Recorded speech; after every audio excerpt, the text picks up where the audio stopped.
بسم الله الرحمن الرحیم وبه نستعين قدر ورد خور افغانانو په سلامونه محرک علیکم الله رب العزت دې کړي تاسو ټول روغ جوړ شئ عزیزانو د هغه ډله افغانانو لپاره چې یا هم په لاره دي او یا هم اړين هیواد راغلي دي او غواړي چې ځانونه تسلیم کړي درخواست پرندګي وکړي نو هغوی ته دغه پیغام دی چې د آی پی او دفتر نن یعنی پنجشنبه او سبا جمعه کار کوي او بیا روانه هفته یوازې 2 ورځې کار کوي چې 28 او 29 کېږي پنجشنبه چهارشنبه او پنجشنبه بیا به نو دفتر بند وي تر 3 جنوری به بیا خلاصیږي آن عدد دوستایی که در راه هستند و یا هم کشور ايرلنड رسیدن و میخواهند که درخواست پرندگی کنند دفتر آی پی او یا اینترنشنال پروتکشن آفیس امروز پنجشنبه و سبا کار میکنه و هفته آینده به خاطر کریسمس و رخصتی کریسمس تنها 2 روز کار میکنه که چهارشنبه و پنجشنبه فکر کنم من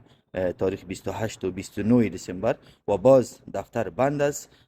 باز تاریخ 3 جنوری 2023 باز میگرده و شما میتونید درخواست پرندگی خود بیاین درخواست کنید نو دوستانو دا چې تکلیف بیا نشي دا در سره شریک کړئ دوستان خبر کړئ چې چاته مشکل جوړ نشي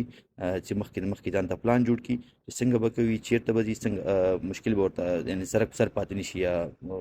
بعض خپلو دوستانو سره په رابطه کې شي چې سیټي ویسټ او بعضې نور ځایونه کې دي تر څو هغې ورسره مرسته وکړي مننه ښه ده او باد اوسئ